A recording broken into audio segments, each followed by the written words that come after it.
إلهي واسع الكرم ورب البيت والحرم إليك أتيت منكسرا. السلام علیکم ورحمة الله وبرکاته. دا ایمان یوټیوب چینل دی. د ویشتابه خپرونه ده. زه حسان زلمی یم. په دې خپرونه کې به د احرام مصر د رازونو او تاریخ اړوند بحث کوو.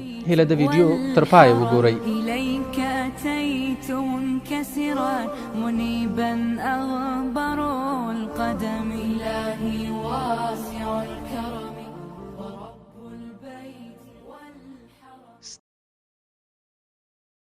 احرام مصر د نړۍ د 7 عجیب موقعیتونو څخه شمیرل کیږي. دا یو داسې عظیم انساني تعمیر دی چې د نن وخت ساينس هم ورته حیران دی. له زرګونو پیړیو وروسته لا هم دنګ ولاړ دی. د زرګونو محققینو تحقیقات لا د تخنیک درک ته نه دي رسیدلي. محققینو په خورا دقت د دې سترو تعمیراتو له شا د جادویي رازونو او اسرارو د افشا کولو او لاسته راوړلو لپاره تحقیقات کړي، تر څو دا معلومه سي چې د احرام مصر له تعمیرولو هدف څه دی. خو پر هر حال او له سختو خواري وروسته یې بیا هم تلته نه دي رسیدلي. نو پر همدې بنا بعضو د علم او تخنیک خزانه نومولې، بعضې شیطاني تعمیرات بولي، بعضې به وایي چې د دې عمارتونو تعمیر ته له اسمانه خدایان ورکښته سوي، او بعضې د خلایي وګړو کارنامه بولي. دا تعمیرات څه دي، د څه لپاره دي، د چا دي او څه ډول تعمیر سوي دي؟ د دې سوالونو ځوابونه نن په دې ویډیو کې مومو. هیله ده راسره پاته سئ.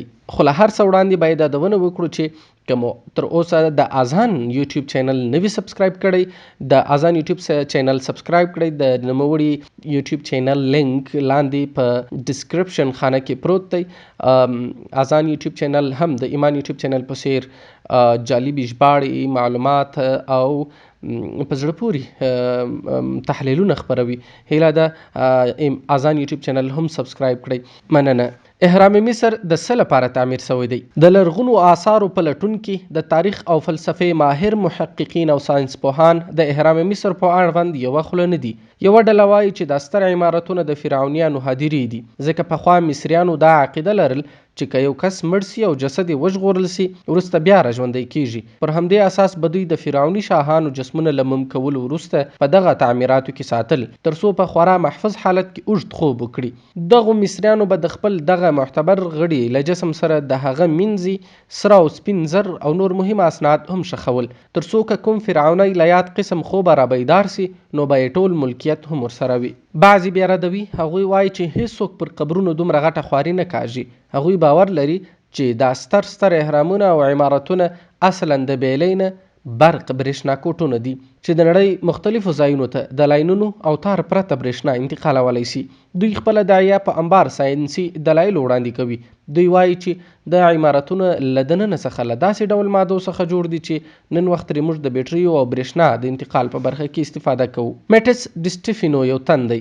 هغه وایي چې د خپل تیر جنم معنا خپل تیر ژوندی ټکی په یاد دی، او ادعا لري چې هغه د فرعون پر وخت ژوندی و. دی زیاتوي چې ښه یې په یاد دي چې څه ډول فرعونیانو دا ستر عمارتونه جوړ کړه. دی وایي چې دا احرامونه یوازې د دې کورې یعنې ځمکې د خلکو ټکنالوژي نه وه، بلکې دا ټکنالوژي دوی له ګڼو نورو سیارو هم را انتقال کړې وه. همداراز یې هلته په هغو سیارو کې هم دا ډول عمارتونه تعمیر کړي وه، ځکه د ده په باور دا عمارتونه زموږ او هغوی ترمنځ د ارتباط خادې وې. په دې ډول به سره وصلېدو. دی زیاتوي چې دا ستر عمارتونه یې په موسیقۍ جوړ کړي دي. د موسیقۍ په څپو او اوازونو دا بشپړ عمارتونه یې په وینا په یو ډول ریږد او فریکونسي داسې دنګ درولي دي. او زیاتوي چې له نورو ځمکو او سیارو څخه هم مخلوقات د دغه عمارتونو د تعمیر په برخه کې همکارۍ ته راغلي وه. میټس زیاتوي چې دا درنې خښتې د الوتکو په مټ نه دي پورته کړي، بلکې د هر څه د برېښنایي توکو په مټ ورپورته کړي دي چې د انیروبا او میقناطیس جمع اوبو څخه ترکیب وه. دی زیاتوي چې احرامونه په نړۍ کې د کمپیوټرونو د ارتباط د ستر جال یا نیټورک په څیر وه.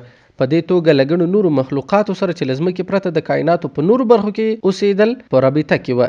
بلخوا د چیریټس اف د ګاډز په نوم د کتاب لیکوال ایریک وان ډانیکن وایي چې د دې ډول پرمختللي عمارت ساختماني چارې د هغه وخت د انسانانو له علم لوړې وې. دا له ستورو راغلیو میلمنو جوړ کړي دي. ډیزاین، تخنیک وغیره د هغوی وو، موږ انسانان فقط مزدوران وو.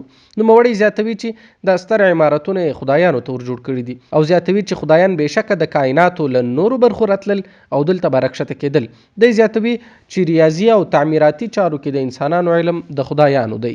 یوه ډله وایي چې دا تعمیرات د هوریس په نوم د دوی یوه معبود جوړ کړی دی. هوریس په مصریانو کې د لوړې مرتبه او معزز خدای ګڼل کېده چې هوریس او ری خدایانو سره په رابطه کې دی. باید یادونه وکړو چې د فرعون ملعون به له مرګ وروسته هم عبادت کېده او دا خبره به کېدل چې هغه په اوسیریس خدای بدل سوی دی. اوسیریس معبود بیا د هوریس او اورې معبودانو پلار ګڼل کېده. پاتې د نوي چې د هوریس نومي معبود اوس هم عبادت کیږي. فریمیسن او ایلومیناتیان خپل خدای ګڼي او خورا معزز ګڼي.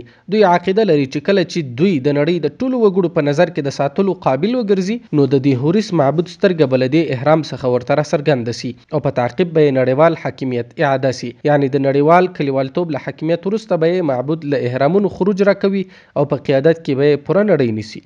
مسلمانان دغه یو سترګي کس ته دجال وایي. د احرام مصر په اړوند داسې او دې ته ورته په زرګونه خندونکي دروغجنې خودساخته او ساینسي تیورۍ موجودې دي، خو هیچا لا تر اوسه په خپل علم او عقل د دې عمارتونو د تعمیر وجوهات نه دي کشف کړي. کوم نظریات چې موجود دي نامعقول او انتهایی خندونکي دي. په مصر او ټوله نړۍ کې د بعضو په ان 113 احرامونه چې تر اوسه کشف شوي دي سته، خو بعضې بیا وایي چې کابو 8000 عدد دا ډول نایاب تعمیرات موجود دي چې د سټلایټ او نورو تخنیکي وسایلو په مټ بعضې په ځنګلونو دریابونو کې، بعضې د ځمکې په تل کې، بعضې یې له ریګو او اور لاندې کشف شوي دي. دوی په انټرارکټیکا، سربیا، د هوندوراس، ګواټمالا، ال سالوادور، بیلیز او مکسیکو په ځنګلونو کې سلګونه احرامونه موندلي.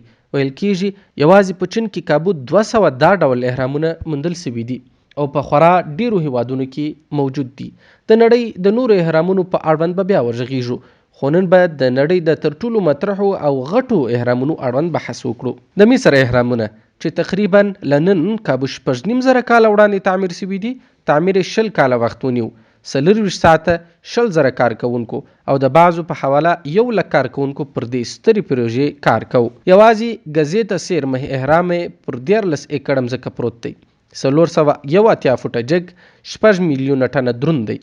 د 1 او 2 میلیونو په منځ کې خښتې سره ایښودل شوي دي. هره خښته له 1 ټنه تر 20 ټنو پورې وزن لري. تاریخ پوهان تر اوسه د دې احرامونو د تعمیر په څرنګوالي نه دي پوه شوي، خو دوی دا وایي چې لومړی د احرامونه په خورا برېښېدونکو 4 کونجه خښتو پوښل شوي وو چې په خورا کمال تراشل شوي او سره ایښودل شوي وي. دا ډبرو به د لمر په وړانګو د هندارو په څیر پړقا کول او خورا ښکلي ښکارېدل.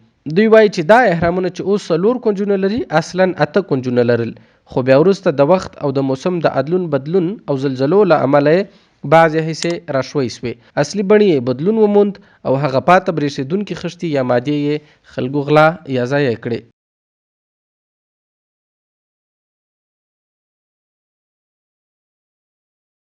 اسلام د هر سخت او عجیب سوال جواب دی. د نورو سختو سوالونو په راز د دې سوال تحقیق هم په اسلامي علمي ذخیره کې مومو. په دې اړوند د علماو یوه رایه دا ده چې دا عمارتونه حامان د فرعون په امر په اور له پخوسو خښتو جوړ کړي دي. د قرآن کریم په سورة القصص کې الله جل جلاله د دغه عمارتونو د تعمیر راز، څرنګوالي او لامل ته په اشاره فرمایي. او بیا فرعون وویل چې ای ملکانو، زه له ځان پرته تاسو ته بل خدای نه پیژنم. شنو ای حامانه، ته زما لپاره خاوره په اور کې پخه کړه او زما لپاره خورا جګه ودانۍ بنا کړه تر څو ور وخېږم او د موسی د رب معلومات وکړم. خو بله رایه هم شته. بعضې علما وایي چې په دې آیت کې هغه عمارتونه دا نه دي. دوی د سورة الاعراف د 114 او 119 او ګڼو نورو آیتونو څخه استدلال کوي او وایي چې د فرعونیانو دنګ دنګ عمارتونه او ښارونه د هغوی د سرکشۍ او تکبر له امله له الهي قهر سره مخ سوه، پر ځمکه رانسکور کړه سوه او غرق سوه. نو ځکه دا عمارتونه د فرعونیانو نه دي، بلکې دا عمارتونه د قوم عاد اړوند دي. او په دلیل کې د قرآن عظیم الشان ګڼ شمېر آیتونه چې پکښې د قوم عاد په ساختماني چارو کې د مهارت، په ډبرینو محلونو د فخر او د غټو محلونو له تعمیرولو یادونې شوي دي استدلالوي. قوم عاد جسمن خورا لوی و، دوی په ساختماني چارو کې خورا ماهر و. دوی به ځانونو ته له ډبرو کورونه جوړول، انغرونه به یې تراشل او نقاشۍ به یې پکښې کولې. احرام مصر هم خورا له سترو خښتو جوړ دی، عجیب دی او په خورا مهارت جوړ شوی دی. زموږ په قد کوچنیو خلکو ته یې تعمیر ناممکن دی. نو د قوم عاد صفاتو، مهارتونو او عاداتو ته په کتو، عاداتو او د هغوی حجم او لویوالي ته په کتو، دا خبره هم د رد نه ده چې شاید دا عمارتونه د فرعونیانو نه وي، بلکې د قوم عاد په لاسونو به جوړ شوي وي. والله اعلم. په دې توګه د نورو ټولو تیوریو او شیطاني وسوسو او دسیسو دروازه بنده سوه. نور نو سوال بې ځوابه نه دی پاته. د ټولو څېړنو او هر راز ساینسي او تاریخي تحقیقاتو نتیجه یوازې همدا ده. خبره دا ده چې یا خدای امارتونه فرعون د موسی علیه السلام له رب سره د خبرو د سپینولو لپاره بنا کړي. د دې تعمیراتو انجینر هامان دی، په اور له پخو خښتو جوړ دی، چونکې ساینسي تحقیقاتو هم همدا ثابته کړي. یا خو قومیات جوړ کړي چې وروسته د الله رب العزت له لوري په قهر اخته سوه. دا اهرامونه نه خلایي مخلوق جوړ کړي، نه دجالي مخلوق جوړ کړي، او نه پرې کومه بله خندونکې تبصره د تطبیق وړ ده. د دې اهرامونو تعمیر له 5 تر 6 کلونو پورې زوړ اټکل سوی دی. په هغه وختونو کې انسانیت تاریخ خاص نه ثبتاوه. همدا لامل دی چې پرې زرګونه کیسې جوړې دي، ناولونه پرې لیکل سوي دي، زرګونه فلمونه پرې جوړ سوي دي، خو لا بیا یې هم حقیقي رازونه پټ دي. لا پرې افسانې جوړیږي، خو حقیقت قرآن په خورا روانو ټکو څرګند کړی. که هر څومره څېړنې او تحقیقات ترسره سي، فقط به د قرآن کریم ادعا ثابتوي او بس. د ایمان یوټیوب چینل درنو لیدونکو، هیله ده دا خپرونه مو خوښه سوې وي. د ورته نورو نایابو معلوماتي انځوریزو لپاره د ایمان یوټیوب چینل کې د 20 د برخې خپرونې کتلی سئ. همداراز زموږ یو بل چینل آذان یوټیوب چینل کې هم زموږ دغه ډول نایاب او په زړه پورې معلومات کتلی او سپړلی سئ. زه حسان زلمی مو پر یوه او رښتوني رب جل جلاله سپارم. السلام علیکم ورحمة الله وبرکاته.